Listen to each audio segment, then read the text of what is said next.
नमस्कार, मैं दीपक शर्मा, मेरे यूट्यूब मंच पर आपका स्वागत है। दोस्तों, मुसीबतों से घिरे मोदी जी के लिए आज राहुल गांधी ने बहुत बड़ी परेशानी खड़ी कर दी। राहुल गांधी ने आज दिल्ली में खुलासा किया कि उनके हाथ में कुछ ऐसे सबूत आ गए, कुछ ऐसे सॉलिड एविडेंस आ गए कि मोदी के लिए अब आगे सरकार चलाना बड़ा मुश्किल होगा। अब राहुल गांधी ने जो सबूत हैं, देश के बड़े बड़े वकीलों से उन्होंने डिस्कस किया। वो उसमें अभिषेक मनु सिंघवी हैं, कपिल सिब्बल हैं, उसमें चिदम्बरम हैं, और आज वकीलों के बीच में, देश के जाने माने वकीलों के बीच में विज्ञान भवन में उन्होंने खुलासा किया कि 2024 में चीटिंग करके, कुछ सीटों पर चीटिंग करके मोदी जी ने बेईमानी से सरकार बनाई। ये राहुल गांधी का आरोप है। राहुल गांधी आगे कहते हैं कि जिन सीटों पर खेल हुआ, चीटिंग हुई, उसकी अब जानकारी उनके पास है। 15 seats were rigged, he would not be the Prime Minister of India. And we are going to prove to you in the coming few days how a Lok Sabha election can be rigged and was rigged. अब राहुल गांधी का कहना है कि अगर 15-16 सीटों पर धांधली ना होती तो मोदी 240 की फिगर तक नहीं पहुंच पाते, और अगर 240 तक नहीं पहुंचते तो उनकी सरकार नहीं बनती। यानी अगर 15-16 सीटें आप 240 से घटा दीजिए तो मोदी 225 पर खड़े रहते, यानी बीजेपी 225 सीटों पर रहती। और ऐसी स्थिति में नीतीश और नायडू अगर मदद भी करते, समर्थन भी देते, तो भी बीजेपी यानी एनडीए 272 तक नहीं पहुंच सकती थी, यानी सरकार नहीं बन पाती मोदी जी की। तो राहुल गांधी का कहना है कि बड़ा खेल हुआ है, उसका डेटा उनके पास है, उसका सबूत उनके हाथ में है, और वो दुनिया को, देश को 5 अगस्त को बताने जा रहे हैं। अब राहुल गांधी का कहना है कि उन्हें इस धांधली पर शक तो बहुत पहले से था। यानी 2024 छोड़िए, 2019 का जब चुनाव हुआ और उसमें कांग्रेस को राजस्थान में कोई सीट नहीं मिली, कांग्रेस को हरियाणा में सीट नहीं मिली, और भी कई राज्यों में सीट नहीं मिली, एक भी सीट नहीं मिली, या मिली तो फिर एक मिली। तभी से राहुल गांधी को शक था, संदेह था, लेकिन उनके पास तब कोई साक्ष्य नहीं थे, एविडेंस नहीं थे। राहुल गांधी ने कहा कि इस बार उन्होंने एविडेंस कलेक्ट करवाया है, और जो टॉप एक्सपर्ट्स हैं उनके जरिए 6 महीने जांच करवाई है, और जो एविडेंस अब उनके हाथ में आया है उसके आधार पर वो कह सकते हैं कि मोदी जी ने जो सरकार बनाई वो खेल करके सरकार बनाई है। हमें मध्य प्रदेश में सस्पिशन था, लोकसभा में सस्पिशन था, महाराष्ट्र में वो थोड़ा आगे गया, स्टेट लेवल पे हमें लगा कि यहां पे चोरी हुई है। वोटर एडिशन हुआ था, 1 करोड़ वोटर्स ऐड हुए थे। फिर हम थोड़ा डिटेल में गए, हमने कहा देखो अब इलेक्शन कमीशन तो मदद नहीं कर रहा है, तो थोड़ी ग्रैन्युलैरिटी में जाना है, गहराई में जाना है। तो हमने अपना ही इन्वेस्टिगेशन करवाया, उसमें 6 महीने लगे। दोस्तों, यहाँ एक बात मैं आपके सामने थोड़ा सा साफ करना चाहता हूँ कि आज मैंने कई कांग्रेस नेताओं से बात की, फ़ोन पर बात हुई उनसे। मैंने उनसे पूछा कि ये जो एविडेंस, ये जो सबूत है राहुल गांधी के पास, इसका नेचर क्या है, किस तरह का सबूत है। किसी भी कांग्रेस नेता, बड़े बड़े नेताओं से बात हुई, किसी ने भी मुझे बात नहीं बताई, कोई जानकारी नहीं दी। उन्होंने कहा कि ये एक सीक्रेट ऑपरेशन है जो राहुल गांधी ने किया, उनकी कोर टीम ने किया, और इसका खुलासा राहुल गांधी अब खुद करेंगे। हो सकता है बेंगलोर जाके वो खुलासा करें, क्योंकि बहुत सी दक्षिण भारत की सीटें हैं।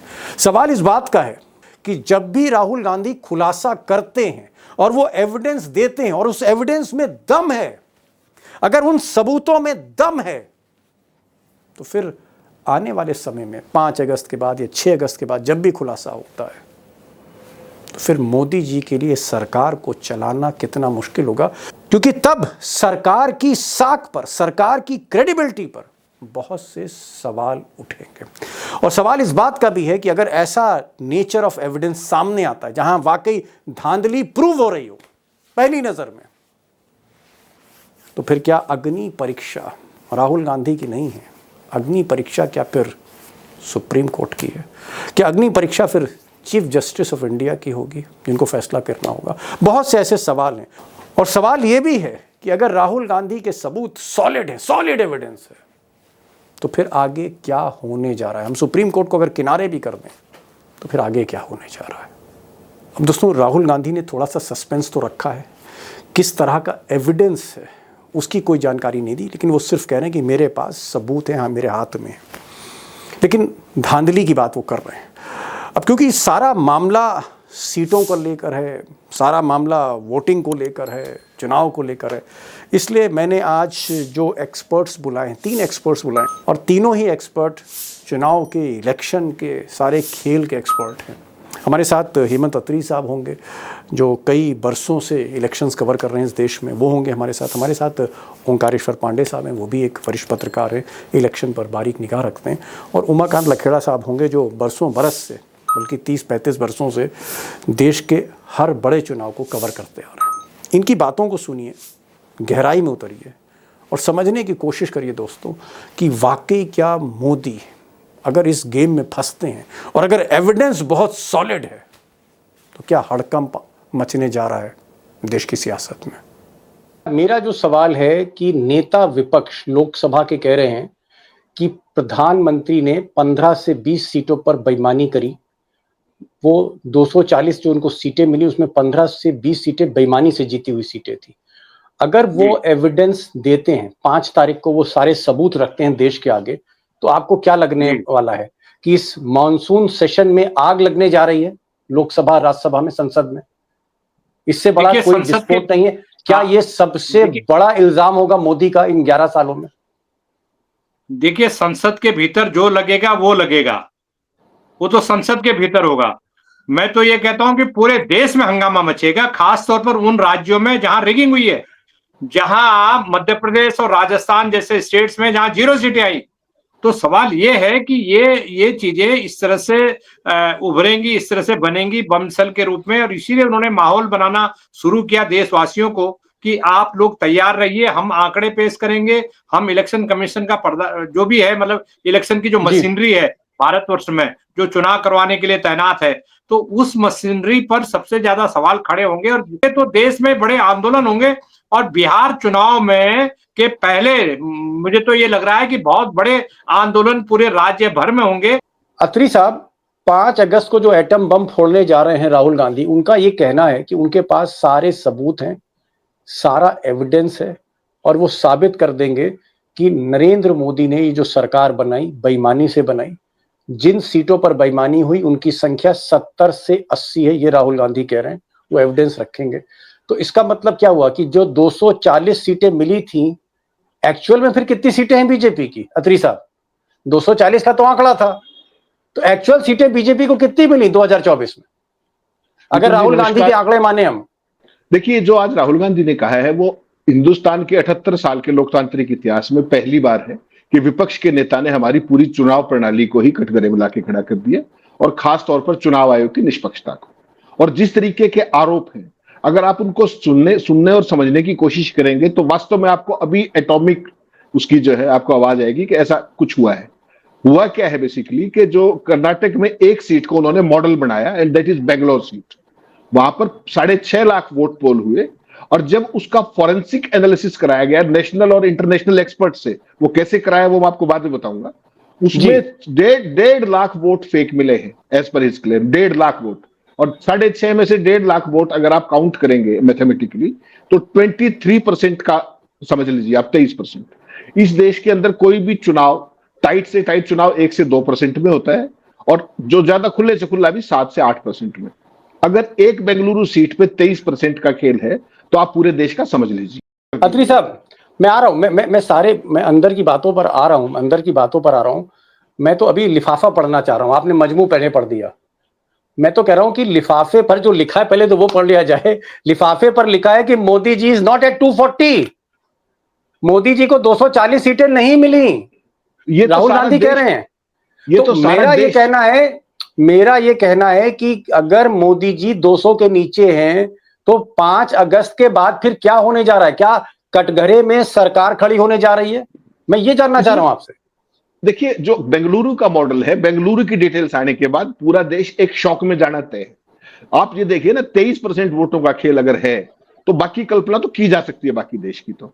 और जिस तरीके के चुनाव आयोजित किए जा रहे हैं, जिस तरीके की वोट परसेंटेज 15-15 दिन, पोलिंग परसेंटेज बताने में 15 दिन लग रहे हैं डिजिटल इंडिया के बाद, तो कुल मिलाकर के पूरे का पूरा जो घालमेल है उस पर चुनाव आयोग ना तो राजीव कुमार कभी क्लियर किए और ना ज्ञानेश कुमार गुप्ता अब क्लियर कर रहे हैं कि ये सारा घालमेल है क्या और इसके पीछे मंशा क्या है। क्या आपको लगता है कि राहुल गांधी ने पूरे दुनिया भर के जो टॉप एक्सपर्ट्स हैं उनकी मदद से मोदी सरकार के सारे खेल को पकड़ा है? जी बिल्कुल, बेंगलोर के अंदर यही किया गया है। और उसमें से मैं कहता हूं अगर 23% की बात अगर ना भी मानो तो 10 से 12% भी स्टेब्लिश हो गया तो अपने आप में इट्स ए ह्यूज नंबर। और पूरी सरकार की जो सैंक्टिटी है वो सारी ना कई सवालों के घेरे में आ जाएगी। उस पर सवाल तमाम है, सरकार ने उसका कभी जवाब नहीं दिया। उसके बावजूद अगर ये चीज जो प्रूव होती है तो अपने आप में ये बहुत बड़ा प्रश्नवाचक चिन्ह मोदी सरकार की सैंक्टिटी पे नहीं, पूरी चुनाव प्रक्रिया सवालों के घेरे में होगी। दीपक जी ये मान के चलिए। जी, मैं ओंकारेश्वर जी के पास आ रहा हूँ। ओंकारेश्वर जी, 5 अगस्त के बाद क्या होने जा रहा है, मेरी दिलचस्पी उसमें है, मेरा फोकस उस पर है।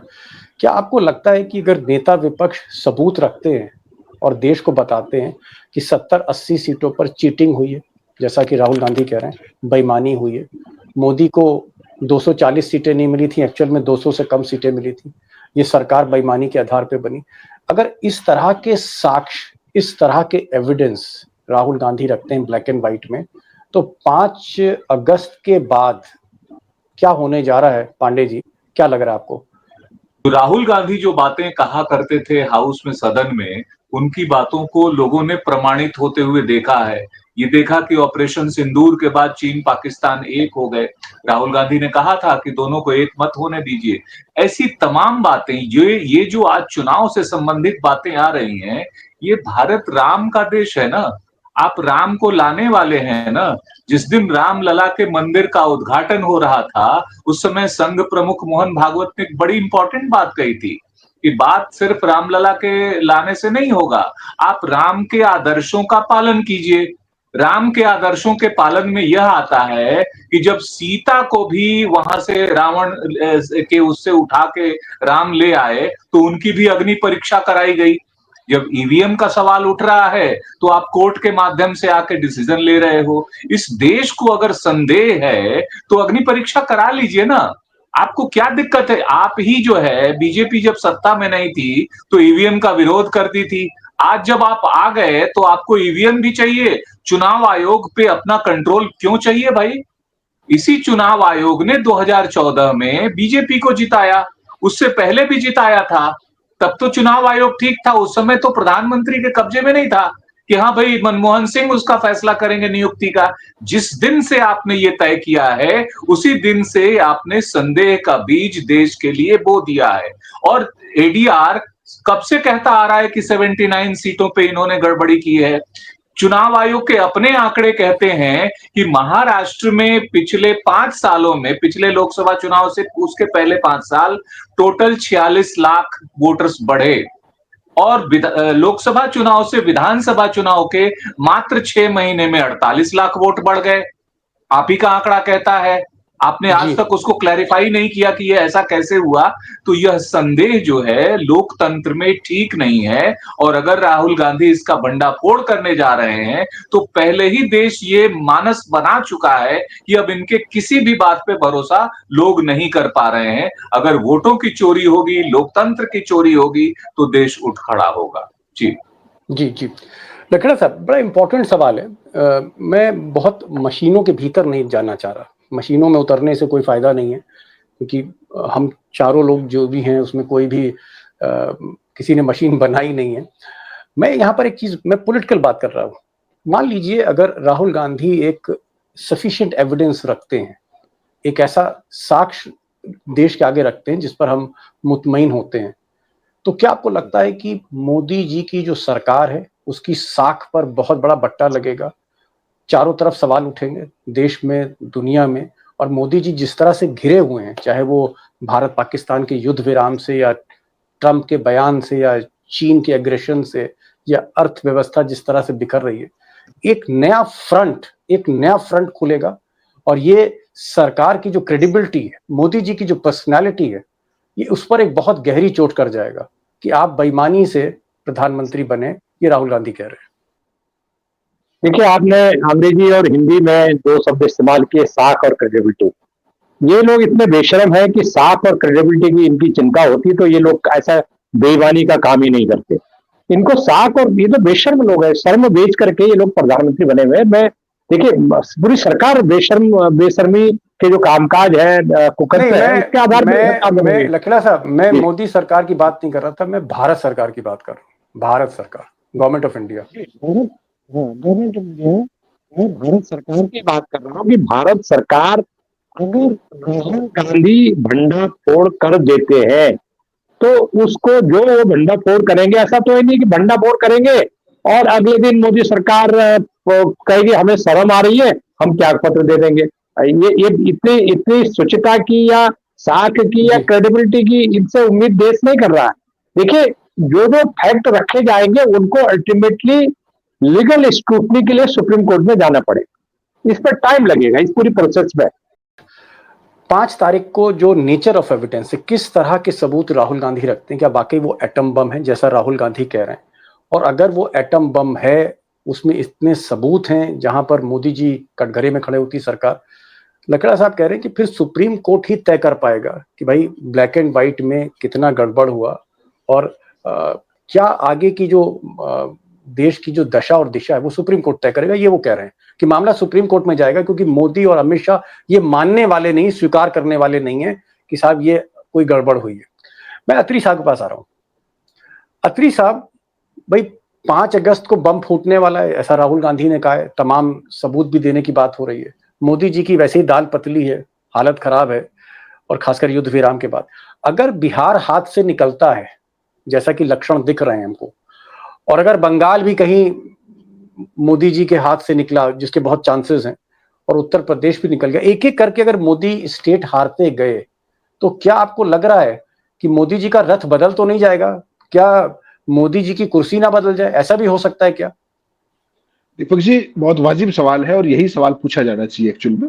मेरा आपको एक दूसरा जस्टिफिकेशन इसमें है कि आपने महाराष्ट्र के अंदर देखा कि किस तरीके से 4 महीने के अंदर कितने बड़े पैमाने पर वोट जुड़े लोकसभा और विधानसभा के बीच में। क्या हो गया? कुछ हुआ क्या?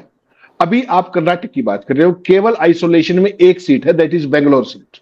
उस पर उनका दावा है कि 6.5% वो 6.5 लाख वोट पड़े और 1.5 लाख उसमें से फेक है। तो इतने बड़े महाराष्ट्र में 50 लाख वोटों का खेल करने के बावजूद मोदी जी ने ना स्वीकारा, ना किसी कोर्ट में गया, ना कहीं कुछ हुआ। तो आपको क्या लगता है कि यहां कुछ हो जाएगा क्या? ये this is only A tip of the iceberg, you believe you me. The situation is something more disasters. 2016 में नोटबंदी के बाद से लेकर के अब तक जितने रिजल्ट आए हैं, आपने इस देश में किसी चुनाव परिणाम के बाद कोई उत्सव होता देखा क्या? कहीं कोई सेलिब्रेशन देखे क्या? बिहार के अंदर आपने जिस तरीके से पूरे देश में लॉकडाउन हुआ, करोड़ों लोगों का पलायन हुआ, उसके बावजूद बिहार में एनडीए की सरकार आ रही है। आपको सामान्य लगता है क्या? महाराष्ट्र में जो कुछ हुआ ब्लैक एंड व्हाइट में है।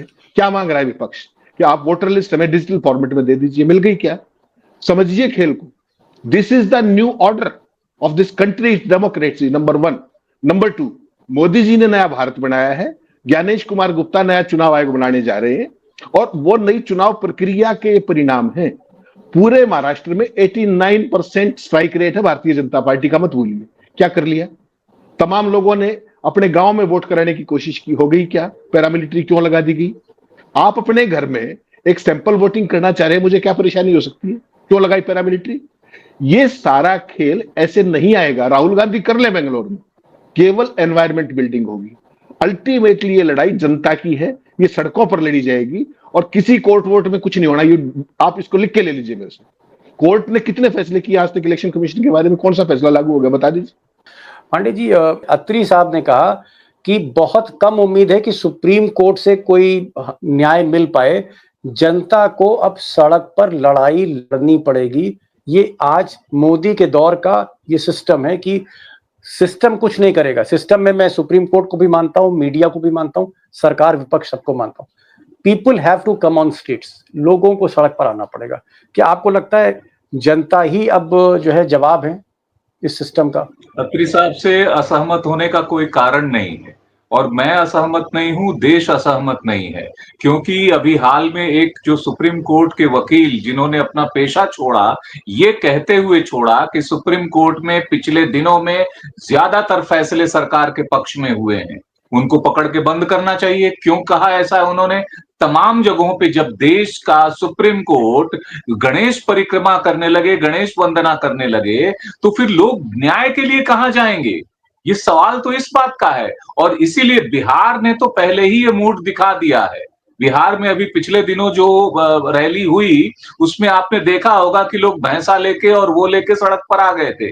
अगर बिहार के साथ अन्याय होता है, और बिहार के अन्याय को लेके टीडीपी चीफ नायडू लिखते हैं चिट्ठी कि ऐसा मत करो, ममता बनर्जी जी सवाल उठाती हैं, वहां भाषा आंदोलन शुरू हो गया है, अखिलेश यादव सवाल उठाते हैं। तो सवाल सिर्फ बिहार का नहीं है, सवाल ये है कि ये वोटों की लूट, वोटों की जो इस तरह हेरा फेरी है, वो कहां जाके रुकेगी? कोई तो राज्य खड़ा होगा। आपने बिहार पे जो सवाल उठाए, पूरे देश पे सवाल है। ये आप आधार कार्ड पे कैसे सवाल खड़ा कर सकते हैं?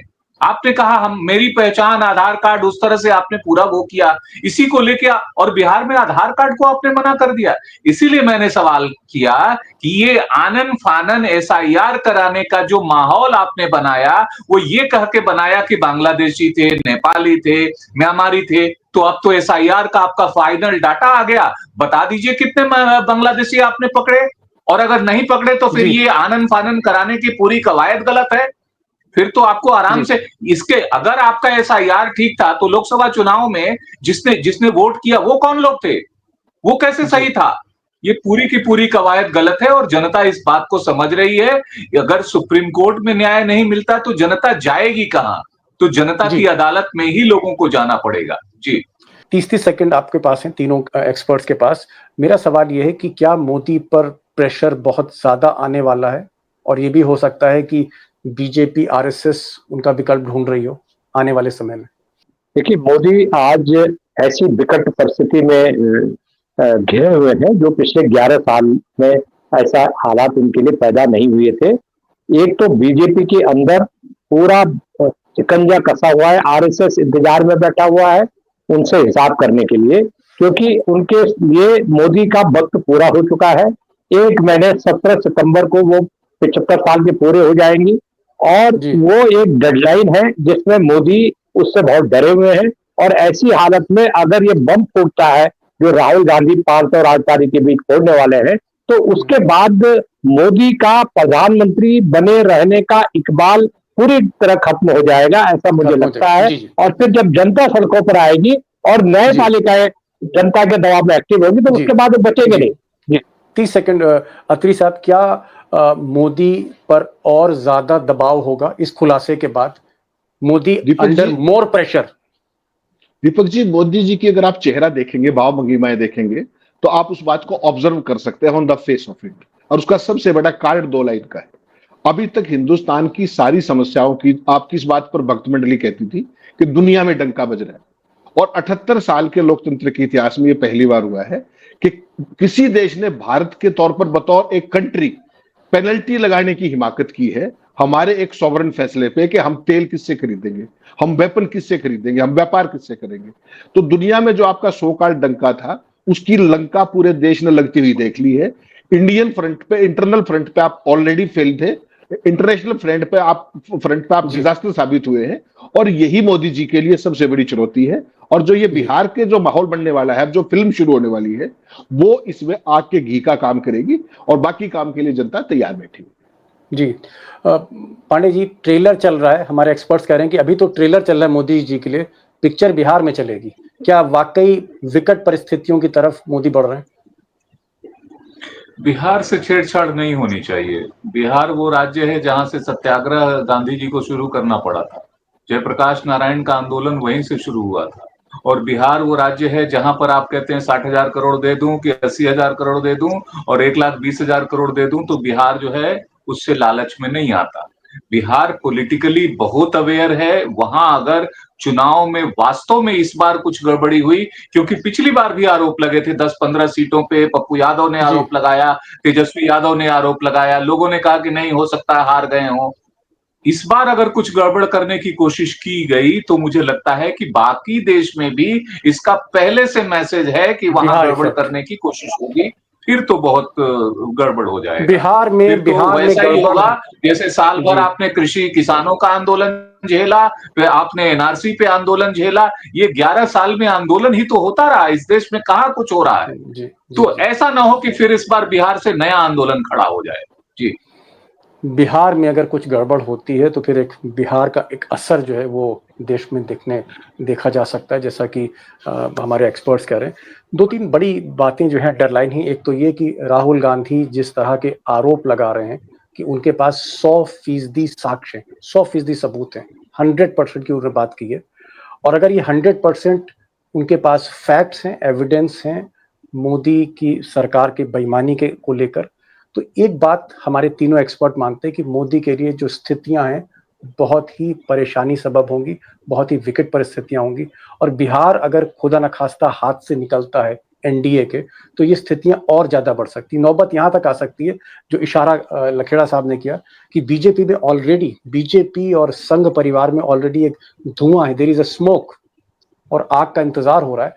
ऐसे में क्या मोदी कितने दिन तक इस सरकार चलेगी, भविष्य क्या है? और एक सवाल जो मैं समय की शॉर्टेज की वजह से मैं पूछ नहीं पाया कि अगर ये स्थितियां आती हैं तो फिर नायडू बाबू का रुख क्या होगा, जो एक सबसे बड़े मौसम विज्ञानी इस देश के, नायडू बाबू का क्या रुख होगा, ये भी हमें देखना होगा।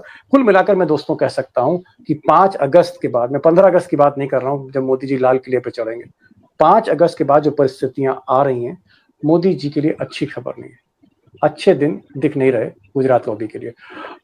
लकड़ा साहब आप आए, अत्री साहब आप आए, पांडे साहब आप आए, शॉर्ट नोटिस पे आप लोग आए। Thank you so much for joining this programme, thank you so much.